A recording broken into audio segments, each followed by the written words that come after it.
The agri sector presents enormous opportunities for diversifying Nigeria's revenue base. This is very critical at a time when nations that are dependent on commodities are facing several shocks due to the volatility of prices. This is why a robust and efficient value chain that moves agri from primary production mode to a business is critical to creating economic opportunities for Nigerians. The Islamic finance market is exploring this opportunity through the Halal Market and trade finance activities. Hello and welcome to another edition of the Islamic Finance Weekly, where we discuss key developments in the non-interest finance segment. The conversation continues on Halal Market, as today's episode will focus on Islamic finance, Agric Development and Trade Connectivity. Joining the conversation with me is the CEO of OneAgrix B2B e-commerce platform, Ms. Diana Sabrain. Good afternoon, Ms. Diana, and thanks for joining us from Singapore. It's a pleasure having you on the program today. Good afternoon, Bukola. Thank you for having me here. It is really a pleasure. OneAgrix, as a trading platform, recently announced its Nigeria Feeds the World initiative. Please tell us more about this and the objectives for Nigeria. Yes, so the Nigeria Feeds the World initiative runs in the bylines of the Horasis Africa Summit. And what we see here is OneAgrix as the official technology and trade platform with the Nigeria Feeds the World initiative. So what we are seeing here is, with the recent AFCFTA, which commenced on January 1st, is the opportunity for Nigeria to go global. Of course, it's for the whole continent, but Nigeria being the largest economy in the continent, is naturally the country which would go out there and say that, hey, this is how we show leadership, this is how we digitalize the ecosystem when it comes to agricultural products. And for OneAgrix, we are a B2B e-commerce platform for agricultural and halal. So that's why, for me, my focus is about the agri sector, which is consisting of many of the main vertical for the continent and for Nigeria. Thank you very much, Ms. Diana. As you said, the objective of the Nigeria's World Initiative is to digitize Nigeria's trade, create greater exposure and accessibility to its products to the global market. Let me just ask you this question. As trade is being digitized due to physical movement and inspections being restricted, how has this affected the halal market? So what you're talking about is a supply chain disruption with when COVID-19, at the onset of COVID-19 pandemic. And it's not only the halal market, it's the entire global food supply chain that has seen this disruption. So this is where the question comes, and how do we discern whether the food products are really real, right? Are they safe? Are they following standards? And I'm talking about traceability here. Now, with traceability, there's a lot of talk about traceability, right? It's like when blockchain came about, there's a lot of talk about blockchain, but then it became a hype. Do we have use cases that shows the necessity of blockchain technology, for example? So this is where, for us, when we talk about standards, when we talk about ensuring whether the products are safe, we must look at an ecosystem point of view, where we would have collaboration with numerous partners within the scientific field, within the data analytics field, where we will come together and we will protect those data. And this is where, at that first stage, at the bare basic, at data provenance, where we can assure that the products that are happening in cross-border trade at least have genuine certificates, genuine trade certificates. Definitely there is need for an ecosystem that increases trust and provide traceability on the halal market. Yes, exactly. And this is one step that actually helps the objective of Nigeria Feeds the World initiative, because it's really important. We want to talk about improving trust and transparency. And AFCFTA, it has been a long time coming, and we want to really leverage and take this opportunity for Africa to go global, for Nigeria to go global at a faster speed. And even though it's COVID-19, technology, and being it's in the food sector, technology accelerates that. So even though there are disruptions, we do have solutions that could help that. All right, Ms. Diana. So we need payment and logistic solutions, if I heard you clearly. Yes, of course we do. And if you talk about the payment, for example, and you talk about payment and how fragmented and how we are all diverse and different in regulations, for example, how can we assure B2B trade to happen with payment? This is where we've seen a lot of fintech companies that are sprouting out up in the continent, and OneAgrix actually happened to, even before AFCFTA commenced, even before we were partnering with Nigeria Fits the World Initiative as the official technology platform, we have already partnered with VesiCash, and VesiCash is an amazing fintech company in Nigeria. And as you know, recently Nigerian bond Paystack was being bought by Stripe, right? And so we see this opportunity with VesiCash as well. We partnered with the CEO Ibrahim, amazing young African, knowing that this is a gap in the market. And this is where we are solving that critical part for not only Nigeria, but for cross-border trade regionally and globally using VesiCash. So that is how OneAgrix solve that issue. As you can see, it's not one company solving everything. It is a collaboration between the different Nigerian ecosystem, talented youths and startups, that this is where we can go global together. All right, so tell us your thoughts on how an integrated African economy can be achieved under the dispensation of the AFCFTA. And how we can do this is basically by digitalizing the agricultural sector. And this is where technology platforms like us would come into play. And then apart from empowering the agricultural sector in going digital, going online. Everything technology.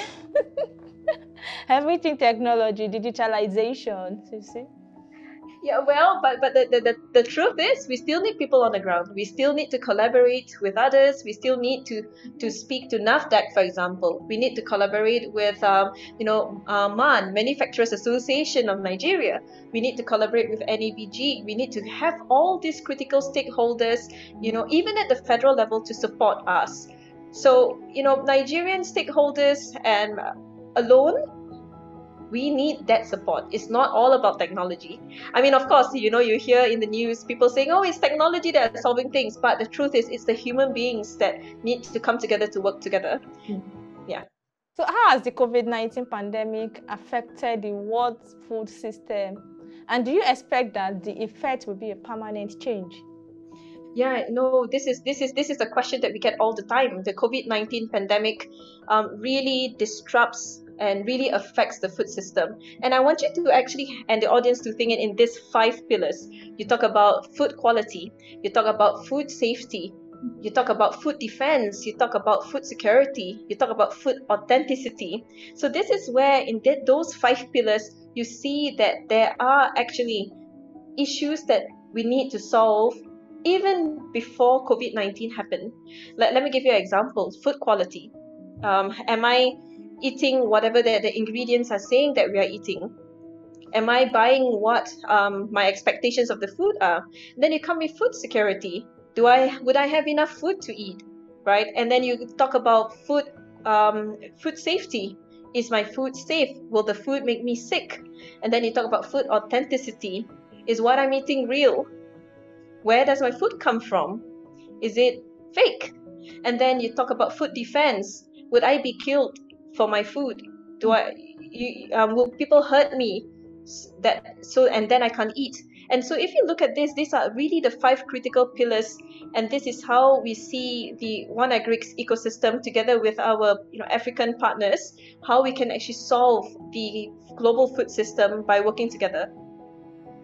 So I hear you clearly. You talk about the 5 pillars of food world system, like food security, is my food safe, food authenticity, food quality, food security, food defense, and food safety. Thank you very much for those points. Let's talk about OneAgrix. OneAgrix has recently been involved in Africa with the ITC Partnership for Africa you mentioned. As the AFCFTA has been in operation since January 1st this year, can you tell us more about the projects OneAgrix has executed in Africa? What are OneAgrix objectives in the continent? Yes, so our objective in the continent really, not just OneAgrix and our ecosystem player. So we always like to say this, right? Collaboration and synergy is the key. Because whoever tells you in this day and age that, with we are so hyper connected by saying that we can solve the world's issues alone, that is not true. So what we did was, if you notice, we always form strategic partnerships. We understand the value of it. And one partnership is the International Trade Center, which is, the joint mandate of UN and WTO. And what we did is that partnership mandates that for OneAgrix, we will empower and digitally train the continent, the African youths especially, because that is what the understanding of our partnership. And then at the same time is to also make Africa go digital via our platform. And so we are working now with a Guinea project as well, and also with the Nigeria Fits the World initiative, ITC, UNWTO and its offices supports this as well, because anything that's in the continent, ITC has that goodwill of supporting and economic empowering the African youth and its workforce, especially for OneAgrix in that with the smallholder farmers. So I would like to talk about the new leadership at the World Trade Organization. Miss Diana, you are the CEO of OneAgrix and you've partnered with the World Economic Forum, the Organization of Islamic Cooperation, I'm talking about the OIC organization, and the International Trade Center in order to support Africa on halal food trading. How important is fair trade to the global food market?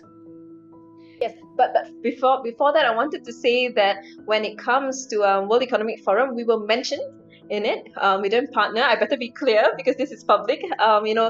So what happened was OneAgrix was mentioned in the World Economic Forum Blockchain Deployment Toolkit, as and it's 100 stakeholders, including ministry governments, and we are one of the only startups in the global Islamic economy to be mentioned as the one which is an ecosystem builder. So that's why we notice I use the word ecosystem a lot, because we are just not a not a technology platform. We are an ecosystem builder. We are a supply chain solution where we encourage trust and transparency in a trading environment. Just so happen it is in a digital format. And in terms of OIC, ComSec, we came out in a report alongside Cargill and Kerry Group. I can't recall one more, so it's 4 of us companies as one of the solutions that are probable that we can use to help with the economic environment and food safety, food transparency, food system in the OIC countries. So is OneAgrix planning to work with stakeholders in the Nigerian commodities ecosystem? Yes, in fact, I've actually spoken on a panel with some of the commodities sector, with NFAX. If that's how you pronounce that, we have actually spoken alongside with them in a conference, in a virtual webinar before. And for us, it's all the same. It's about collaborating, and the main vision and the main idea is to really empower the African economies, because we have seen for so long that the African continent is being cut out because of no free trade agreements, and now with this AFCFTA, this is a great start forward for us to really cohesively trade in a global level. And my last question, you are the founder of OneAgrix and you're into halal food trading. So before we finish this conversation, tell us what you think Nigeria needs to do to become an halal hub as a giant of Africa. Yes, and this is an amazing, incredible opportunity for Nigeria, because as it states now, there is no one African country that has claimed the halal leadership. As you know, it's an open book, right? And we see here Nigeria already has successful stories of commodities export, raw agricultural food export. So what in my opinion, what I believe is that, which I think you guys are already on its way, is to build a value chain, creating more products. And I had a conversation with one of the important stakeholders in Nigeria recently. It was just last week, and they were mentioning about tomatoes and how there are so much excess of tomatoes at one point, it can become food waste. But if the Nigerian stakeholders or Nigerian agri sector elevates itself into a more manufacturing line, a more value-added service, you can tin those tomatoes and export them. And then comes halal certification, right? This is where we can seek knowledge transfers from, the OIC standard CIMIC, for example, from the numerous standards globally, to make sure that the halal certification standards of Nigeria is at the top par end. And this is where, OneAgrix is excited, because this is where we are talking about the ecosystem where all the numerous stakeholders from the halal standards, from the halal stakeholders, from suppliers, buyers, to come together and say, okay, let's make brand Nigeria for halal number one. And how do we do that? And I'm very happy to say, with Nigeria Fits the World initiative, with the endorsement from MAN, this is where we are discussing on how we can increase halal products in Nigeria itself.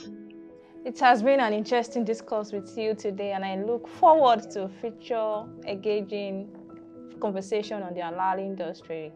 Thank you very much, Ms. Diana. Thank you very much, Bukola. It has been my pleasure. Have a nice day. Yes, you too. In the dispensation of the African Continental Free Trade Agreement, the need for a centralized trading platform for all participants in Africa to connect with each other, showcase their products, diversify their supply chains, and establish new trade corridors and agreements has become very critical. Platforms like OneAgrix have the innovative drive to deepen the prospects of the halal market and trade finance in Africa. The global market is very interested in Africa and the potential of the AfCFTA, whether it's for investments or increased trade opportunities. It remains Africa's obligation to take advantage of the foundation that AfCFTA sets for the future of the entire continent. And that will be all for this edition of the Islamic Finance Weekly. Log on to www.WebTVNG.com for more information on Islamic finance. Follow us on our social media platform displaying on the screen. Kindly comment below and let's hear your thoughts, and also for your inquiries. Many thanks for watching, and join us next week for another exclusive interview.